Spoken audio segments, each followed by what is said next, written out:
of the electron and the electric field after the slits. Okay, and there's not like a right answer. This is to get you thinking about it. So give it a shot. Chat with your neighbors. It's you have to do the exercises.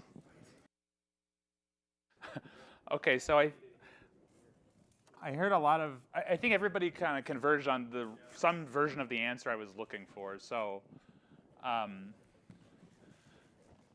you know, the first three are really just to get your brain moving, and then the fourth one some people kind of came to this, some people I suggested it, but my schematic way of writing the state would be, okay, at the time right after the electron goes through, let's call this the state of the electron if it goes on the left, or the state on the right. In position space, these are some kind of like fancy spherical waves, but it's not really essential to what we're gonna do. And then this question about the total state. So I saw a number of answers that I liked. So I think in general, you can write the total state as something like, what's going on? Well, if the electron goes through the left slit, right, then its field also, however you want to draw the electric field on a plane, right, its field goes on that side. On the other hand, if the electron goes through this side, its field has to go along with it. And so I would write that state as something like, can you see this? Sorry. Dear. It's like a quantum erasure experiment we can do. So yeah, I would write this as something like 1/√2, and then if you're really on your game, something like the state of the charge goes on the left and the field goes on the left, plus the charge goes on the right, and so you have not only a superposition, right, but you have an entangled two-body state. So, please. I really like that, but my own thinking has always been proved by saying, let's add two more terms in that, both with coefficient 0. Okay. The coefficient 0 gets attached to the third possible term, which is that the electron goes through the left slit and the field is coming through the right slit. Yep. So we can definitely add 0 mathematically. And that explains, so to speak, when you do the experiment, if you find the electron on the left, you find the field on the left, but not on the right. Correct, yeah. Absolutely. Good, yeah, exactly. So I think, what do I want to emphasize here? So this is E&M, so I think here everybody, the reason I warm up with this is because we actually do this experiment in labs all the time. We know the results. We know that this predicts many things. Famously in particular, if I then detect where does the electron hit some screen, I get these infamous, interference fringes. And those interference fringes, usually you just hear them as explained in terms of position space overlaps of the electron wave function. Okay, but where does it really come from? How do I actually measure this fringe? Clicks. Good. All right, let's work backwards. What makes a click? Detector out of position. Yeah, the detector out of position. And how did the detector work? How did I detect the electron? It collapses the wave function. It's electric field, right? So it is essential that the electric field is superposed this way. Otherwise, you would not get the interference fringe. I think this is a somewhat underappreciated part of an electron double slit experiment. What's the E and F? Field, sorry, yeah.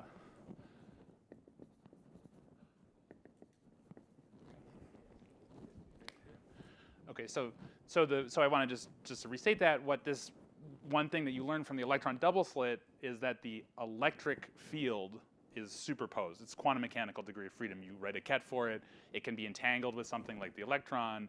It can do all the quantum things that any other thing can do. So the question now for some of my research has been, does this work in gravity? Yes. Okay. So obviously, nothing's going to stop you from writing these formulas, right? In gravity. They're so abstract they would work in anything almost. But now it's an experimental question of, would this really go down the same way with gravity?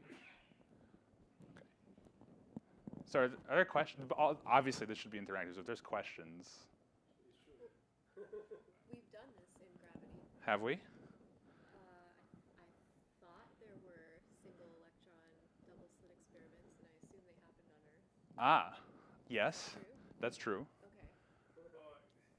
You mean with gravitational part, like a graviton is the particle, is that what or whatever it is? Like, So you're saying, are you thinking about the gravitational field of the Earth acting on the double slit experiment? Yeah, is that what you're referring to? That is a very good question that is common.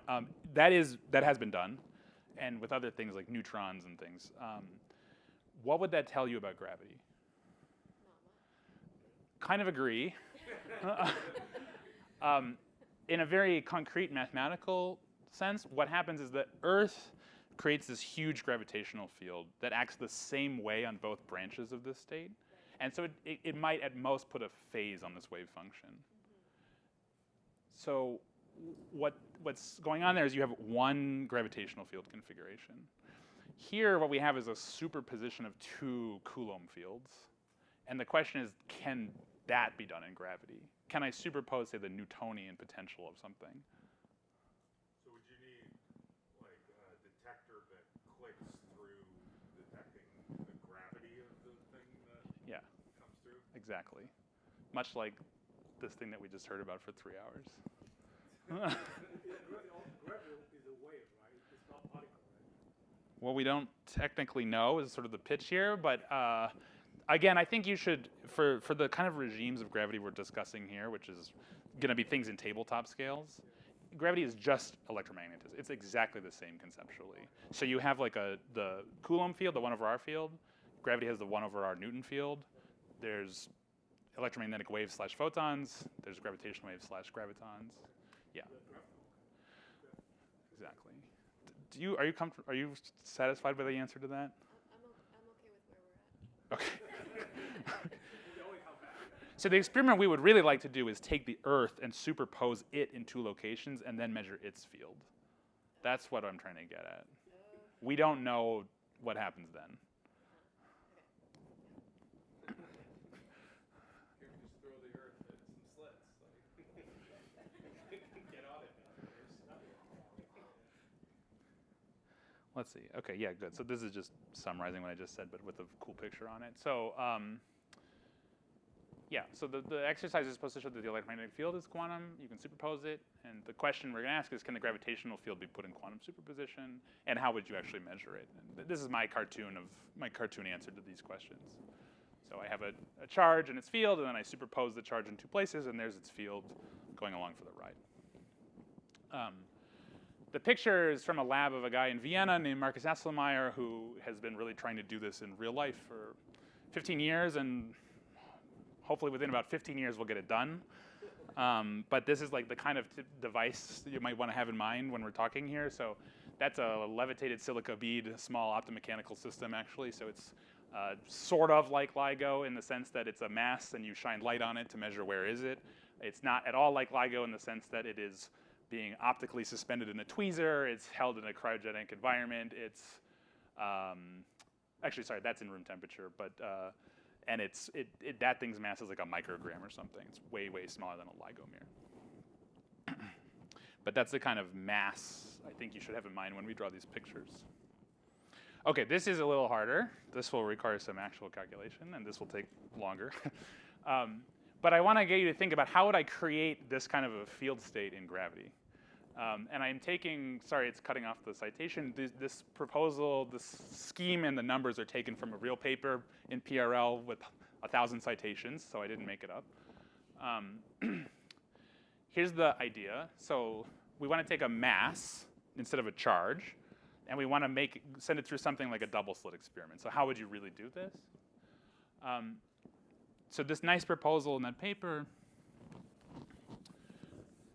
is to basically do a Stern-Gerlach type experiment with a nitrogen vacancy diamond, like these things Andy was talking about yesterday.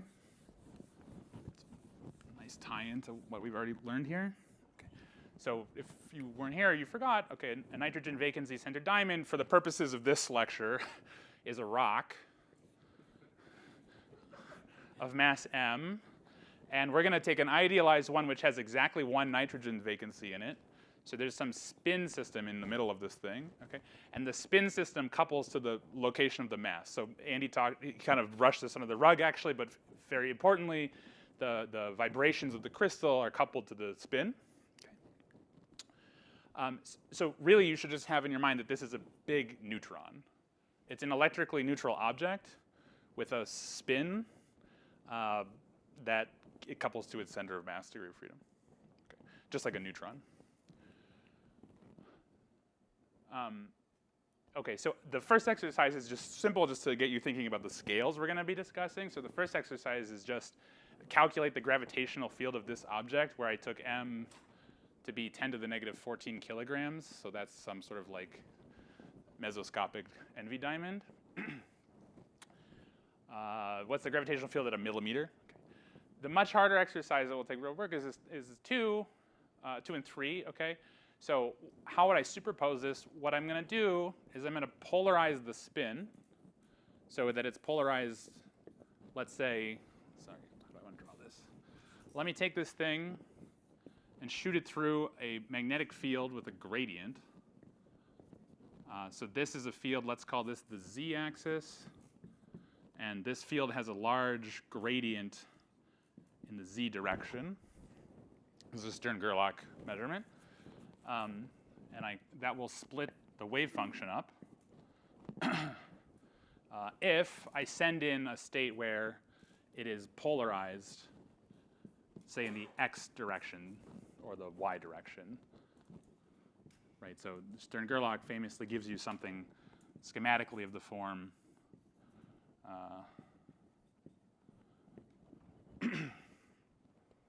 excuse me. Sorry. Stern-Gerlach says I take all x polarized states which are up plus down superpositions in the z-axis. Okay, so I wrote the Hamiltonian. Can everybody see the Hamiltonian on the bottom?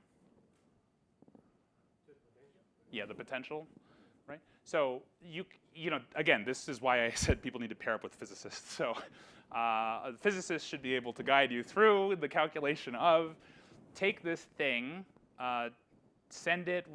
How did I set this up? Let's say that it has some velocity such that it passes through the field in a time delta t of about a second. Okay, and calculate how far the wave packet separates. Okay. So this is a few step problem, obviously. First, you have to remember why it separates. Think about this Hamiltonian. In that Hamiltonian, are there questions about what those terms mean? There will be if there aren't yet. Okay. Mu b is the Bohr magneton. So that's yeah. So how are you connecting the spin with the gravitational field? We're not yet. You're not. So what are you asking? Presentation of state of the gravitational field. Because we're going to. You're changing the spin when you put it through the Stern-Gerlach experiment. No, we are changing the spin and separating its spatial location. Right, and that's going to create a superposed gravitational field. Yeah. All right, give it a shot. I'll walk around, obviously, there's questions. So I think people have largely converged. I apologize for my notation, which apparently caused much unit confusion. I think it was the whiteboard blocking the subscript. Oh. It's like that's the productivity of space. We're good. Okay. I think I tried to write this in a way that I wasn't going to have to think if I put an H bar in or not. So that was my goal. Okay, so I think people converged, and I think everybody got a number in the ballpark of like a millimeter, something within an order of magnitude of a millimeter, right? So one thing what I wanted to stress is like, what does that mean? Well, I can put this slide up. What it means, right? How big is this object? 10 to the negative 14 kilogram. If you convert this into a size, it's about a millimeter, right? So what we're talking about is taking a millimeter scale object, sending it through some apparatus, and now its wave function is split by its physical size, roughly. Okay, so I think if you want to talk about definitions of quantum sensors, a system prepared in a state like this is undeniably in a quantum state. I mean, that's about as quantum as it gets. So this is a Schrodinger cat of two large objects. Or, sorry, excuse me, of one large object in two places.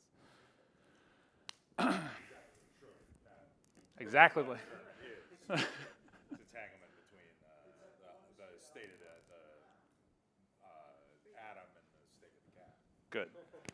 Yeah, and actually, right. So I'm being corrected very much correctly, so thank you.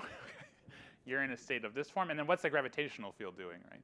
The gravitational field is similarly superposed, just like the Coulomb field from the first exercise, right? And so the claim here would be that if gravity works quantum mechanically in the same way that the electromagnetic field does, we've now created a superposition of the gravitational field.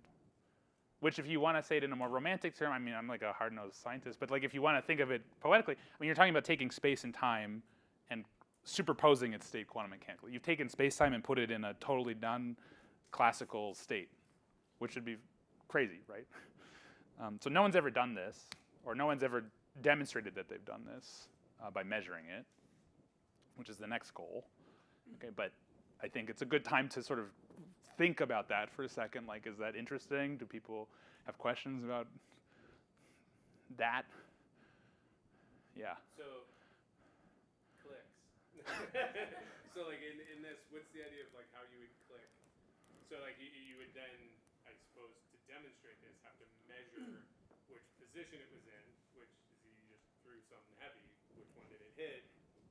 Where do you get the gravitational field information? Like, what's clicking on that? I can't make that leap.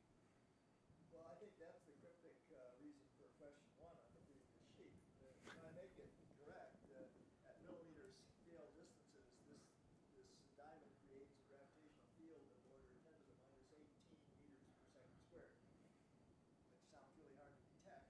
Now you're going to have to detect the difference between a single point source generating a field that weak and two versions of the point source separated by a millimeter also creating fields about that weak. So you see the difference in the field shape between a pure monopole and a monopole plus quadrupole or something like that, right? I don't know that a field 10 to the minus 18 meters per second squared is ever been detected. Definitely not from a quantum superposition. That has not been done. Okay, so then the last exercise for this thing is going to be to sort of make an estimate of a detector for this. Okay. So that is the natural question. Before we get into that, are there any other questions conceptually about this? Like, okay. It's often I'm met with skepticism of this idea that the gravitational field is something you can do quantum manipulations on. And so the point of this exercise, you know, for people have I don't know, 60 years, write books and give talks and say things like, we don't know how to quantize gravity. And one of the reasons of giving this exercise is that's completely nonsense. Okay, here's exactly how you would quantize gravity, at least in a low field regime, right? It tells you exactly what will happen to the gravitational field quantum mechanically. So if you don't take anything out of this talk, I mean, I hope you have that slogan. Okay. What this kind of logic will not get you to is what happens in the interior of a black hole. Okay, we don't know the answer there. Okay, but in a weak field limit and on a tabletop scale, we have a very good prediction for what would happen, which is this.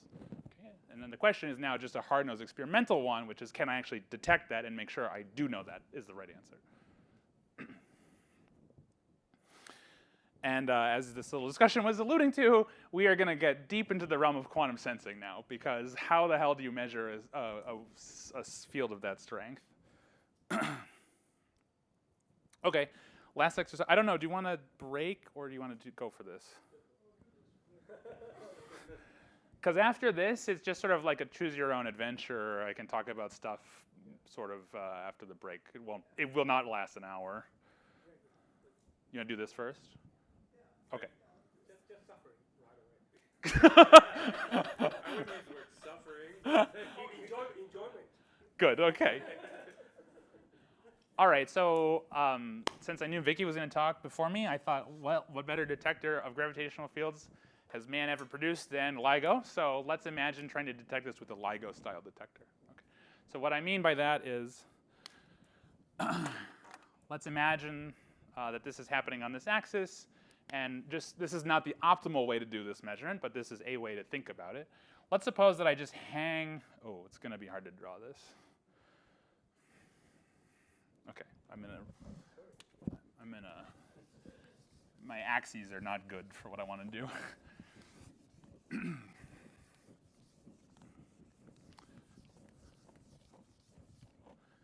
Okay, so I'm going to take that whole experiment and turn it so that what's going on now is the diamond source is falling.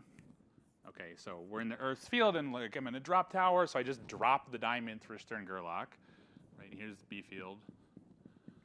This thing splits up, so the diamond is something like some state like this, and we can even give this, Ketz, L plus R. Okay. So now, how do I detect the gravitational field of this thing? What I'm going to do is I'm just going to hang a mirror or some other suspended pendulum next to this thing. Okay, so this thing has a mass. It swings at some fundamental frequency. And let's suppose that we're,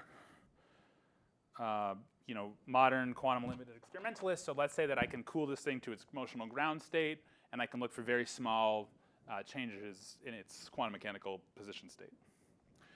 So what are we going to do, right? We're going to ask if the mass is here, this thing will gravitate towards it with some field. And if the mass is on the left, it would gravitate towards it with a slightly weaker field. Okay. And then the question I want you to try to estimate is, how hard will it be to actually detect these things using a LIGO-style detector? Okay. The way we're going to estimate this is incredibly simplified. And after all the detailed talks here, I was a little embarrassed to present it this way, but it actually turns out to be pretty accurate. Okay, what we're going to do first is say, okay, this detector, it's a harmonic oscillator, right? So I can just Google its wave function and ask what's the width in position space. And then, now suppose we have so just the pendulum by itself has a width position uncertainty. 2 says, okay, now say I apply this little weak G field, one of them, doesn't matter which one, just treat it abstractly as a little G. How much does the equilibrium position of the mirror change, right? So if I have the pendulum, it has some equilibrium length, I put a gravitational field on it, it will now have a slightly different equilibrium separated by, what did we call this? I guess I didn't call it anything, some change delta x. So the question is calculate this. And then the third question is put the first two together and estimate how, given a small field G, how big of a mass and frequency of a mirror would I need to detect that G? It makes you think about what you mean by detecting it a little bit. And then 4 is applied to the diamond specifically. Any questions about this? That G is the field from the previous. That's what we're going to apply it to, yeah. 10 minus 18. Yeah. But is the B field in C or is it in X? Okay, I actually don't know, so let's do it this way. It has a gradient in that direction, right? But that's Oh, sorry, now it's in X. Yeah, thanks. okay. Sorry. Yeah, thanks. Yeah, in some sense, you don't really need to use the results of the first problem to answer this problem. This is really just like, suppose the diamond is near the mirror, can I measure the diamond's field?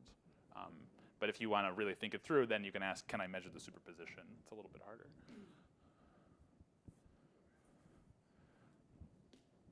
So I claim that this setup gets to the real heart of what a quantum sensor is really all about, personally. But okay, certainly a quantum limited detector.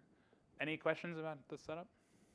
Everybody's looking at me. I have a question about the previous one. Okay. I keep thinking about when you had a microscopic object, at least an object whose mass is much larger than electron mass. and then you decided that you had a spin there. Yeah. So you have a quantum spin connected to a macroscopic object. Now, how is that really? I mean, it could be like having an electron, Yeah. but the part that is carrying the spin doesn't have a wave function because you have a macroscopic object. So what is it? Why doesn't it have a wave function? Well, I mean, in principle it would. Yeah, in principle it would. But we know that for all practical purposes, your piece of material behave as a stone. So if I throw it to you, I'm not throwing an electron in a wave part, in a wave state. Well, we actually know that that's no longer always the case. So there are experiments that take large objects the scale of these diamonds and superpose their states of motion coherently. Yeah, there's a beautiful experiment. Regardless of the mass of the piece of material that you have there. Not regardless, it's harder with the bigger mass because it will decohere faster. But so there was an experiment in Zurich 3 years ago. That's the most beautiful one, I think. It's a bar. It's a little quartz bar with a. It's a little detailed to explain it, but basically you stick a transmon qubit that piezoelectrically couples to the motion of the bar, and you can drive the bar in a superposition of all the atoms are waving down plus all the atoms are waving up, and you can measure interference fringes from this. So I mean. Yeah, it can be done. So it can be done, and so that's definitely the regime in which we're thinking here. That's very state of the art, but yeah.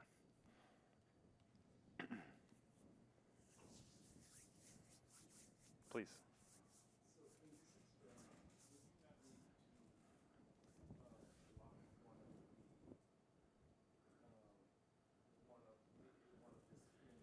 Yeah. Yeah, this is a cheat in many ways, one of which is I'm thinking of the diamond as being fixed and then just causing an equilibrium shift. That's not really what would happen. Really, it's like a two-body motion. It's a little more complicated. But it actually gives you the right order of magnitude. Yeah. Oh, people are exhausted. Look. This is the last exercise, I swear. Then I'll just talk. That's fine. Give it a shot. All right, so we had some awesome exercises. I am currently planning on morphing this into an assignment for my students, so I better check my knowledge and make sure I actually know what I did. But take us away for the second half of your presentation. Yeah, the second half is like 10 minutes long. I figure people would want to go drink beer on Friday. So I just want to kind of like wrap this up and draw some conclusions from this. I think people generally converged on reasonable answers, right? So numerically, the width of the ground state of an oscillator is given by a very beautiful and simple formula that Vicky wrote in her slides, which is just for an oscillator mass m and frequency omega, the width of the ground state, just elementary quantum mechanics problem is given by this formula. And so for the LIGO mirror, I believe the number is something like 10 to the negative 18, if you put this into SI. Oh, that's probably true.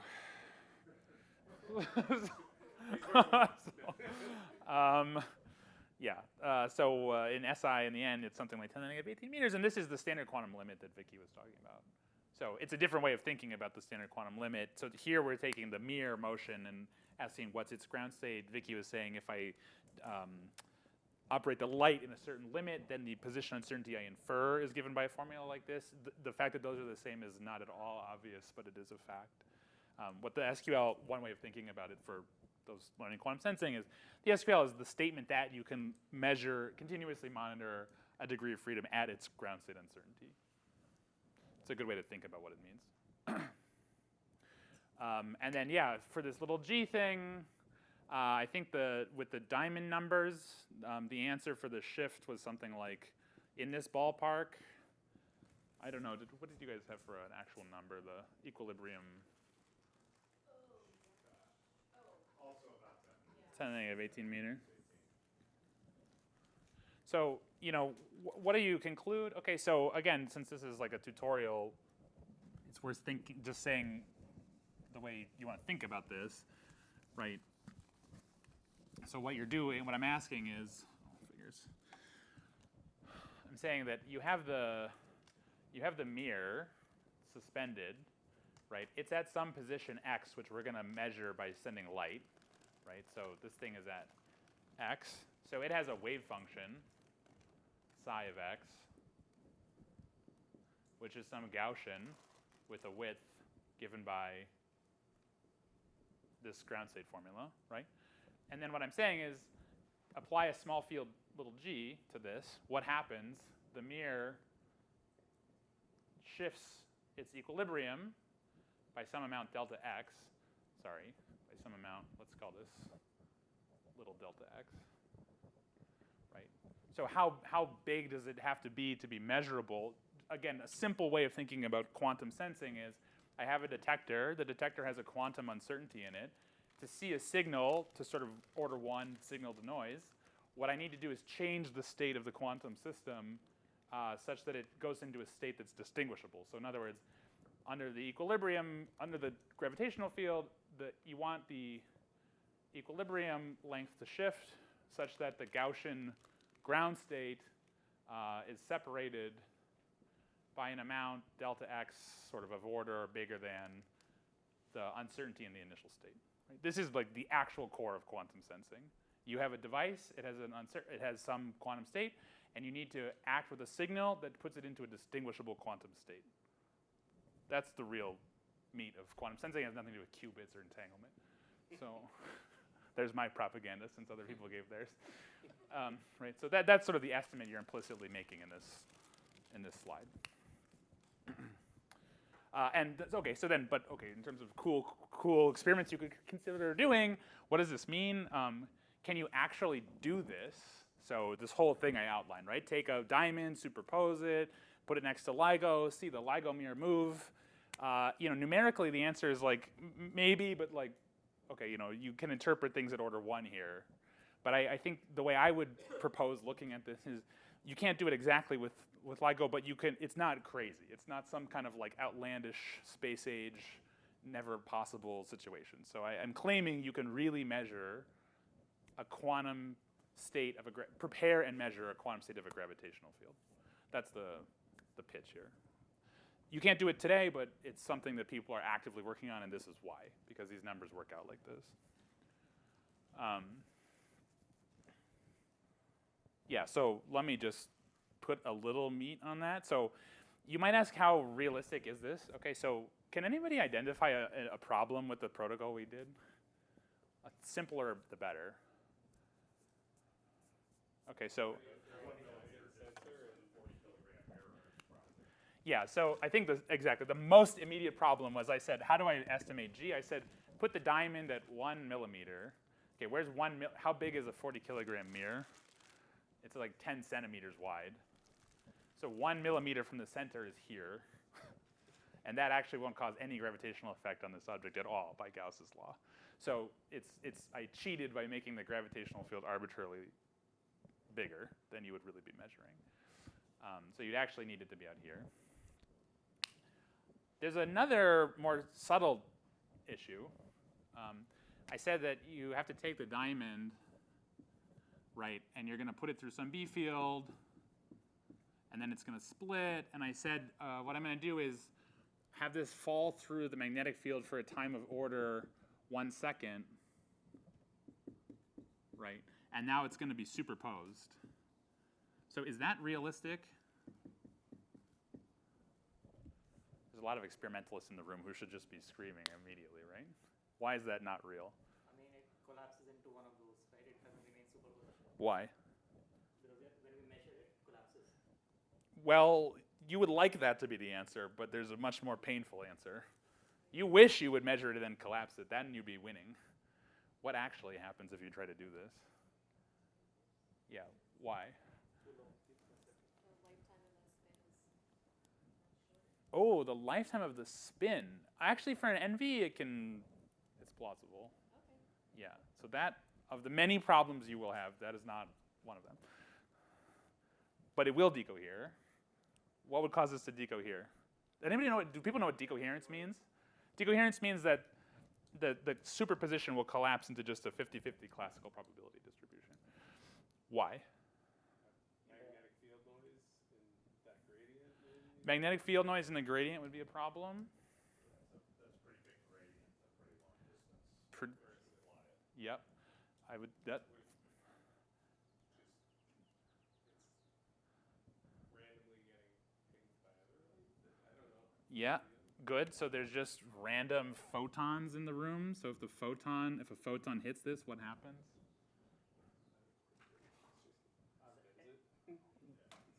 It'll force it. It'll also measure which path it's on, which will collapse the state. There's other junk in the room, right? So let me give you an estimate just to show you how hard this would really be. So this is, again, this picture is taken from this actual PRL I'm quoting from. They set it up in a little more sophisticated way instead of using a LIGO. So the left cartoon here you should recognize is the dropping spin I'm showing you. Then they suggested use 2 of those. So the thing on the right is just their version of the LIGO mirror. So they're using another spin diamond as a detector. Doesn't really matter for what I'm going to say. The point is they want this to drop for about a second. And so then what you could estimate is how often does gas collide with this thing. Anytime a gas particle hits this thing, the gas hits this guy and flies off. Now the gas knows that it was on the left path, and the superposition is destroyed. Just like if you look in a double slit experiment. Well, unfortunately, vacuums aren't perfect. So here's an example. So if you ask what's the rate of gas molecules colliding with this size diamond, a nanogram guy, in extreme high vacuum, which is 10 to the negative 14 torr, which is an insanely good vacuum, in cryo, the rate I get is about 100 megahertz. And I said that you need this thing to fall coherently for a second. So it's about 8 orders of magnitude too much noise, would be the takeaway from this. In my opinion, that's the actual real issue of this experiment. Measuring the gravitational field is hard. Preparing the state is hard because of stuff like this. It's just technical problems, but like they're nasty technical problems. So it's similar to the stuff Vicky was talking about in the sense of like actually doing quantum sensing. Most of the work is dealing with crap, gas, mirror coding, whatever. Okay, so that's it. I just want to highlight this because the point is that conceptually, the sort of core physics of this experiment, I think, suggests that it's possible, but the engineering challenges of really getting it to work are very, very difficult. And so the current status of this is like, there's probably a smarter way of setting this up than dropping diamonds in a vacuum tube and so forth. And I think there's a good open question about what's a way to do this that really can be done in real life.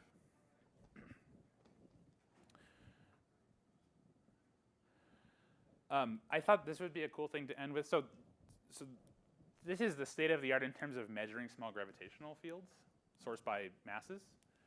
And it's just an incredible result. So, So this upper right slide summarizes the basic problems. To have a quantum system that's coherently quantum mechanical, it's easier if it's small. The reason this decoheres fast is because it's a big thing. On the other hand, to measure its gravitational field, you want a big object, and that's the fundamental tension in this line of work.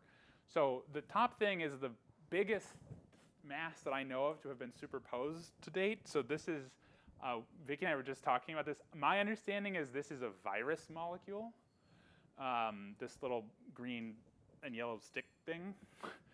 This is in Marcus Arndt's lab in Europe somewhere. What he does is he sends this thing through diffraction grading. It's a Talbot grading or whatever. Okay. What you do is you basically do a double slit experiment with this big molecule. The molecule has something like 10,000 atoms inside of it. So it's big, but it's 10,000 atoms, right? It's far from a macroscopic object. But you can interfere it. You can put it in spatial superposition, interfere it, see the fringe, all the double slit stuff. On the other hand, what's the smallest thing you can measure the gravitational field of? So I hope you can see this picture. It's a little diluted, but the answer is something like a 0.1 milligram object. So what this is it's a little ball and another little ball. Okay, so this ball, which is shown compared to a euro cent coin, so it's very small. It weighs about 1 milligram or 0.1 milligram. It's put on on an actuator, so you can just drive its motion sinusoidally. And then it's stuck next to a torsion pendulum. And that's this other ball. So this other ball is on this long stick, which is held on a fiber that you can't see. And so what happens is, as you drive the source mass, it causes the torsion balance to start swinging in resonance. And you can just barely read that out using optomechanics. So what you actually do is shine light on that mirror in the middle of the torsion balance. So I want to emphasize like the separation in scales. So this is the most pessimistic thing I think you could think of. So in this way of phrasing it, you're talking about quite a few orders of magnitude between an object that I can actually superpose and keep there for a long time versus something I can detect the gravitational field of. But nevertheless, that's the state of the art. But yeah, so a lot of people are really trying to close this gap, and it's closing pretty fast. So this is a cartoon that Marcus put together of these scales. So just a different way of saying it. On the x-axis, there's the mass of an object you have in your lab. On the y-axis is how long it can be held coherently. And so, you know, the takeaway is supposed to be that the measurable stuff on the right is going to meet the stuff on the left that's you can prepare. Okay, there's this long-running joke that Marcus is going to get this done before he's forced to retire in Europe, which is in 15 or 16 years. So I think many of us are hoping that's true. But this is something that's happening quite actively. It's getting closer. It's definitely getting closer, yeah. And it may be kind of in the realm of things where it just suddenly closes because somebody has a really good idea. I think, you know, a lot of people have been banging their head on, like, let's just do the best version of the thing we already do, and it's slowly moving. But there's pretty clear room for, like, just a conceptually better setup.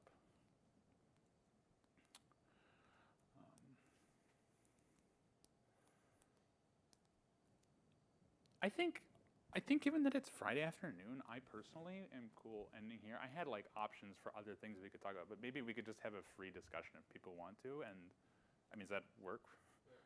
How about, yeah, so are there any questions about this? I have closing remarks to say, but I'm going to kick around for a continued discussion. I like that idea. So any questions following this? I have some that aren't for the recording for you after, because they are blatantly my ignorance. All right, so let's thank Daniel again.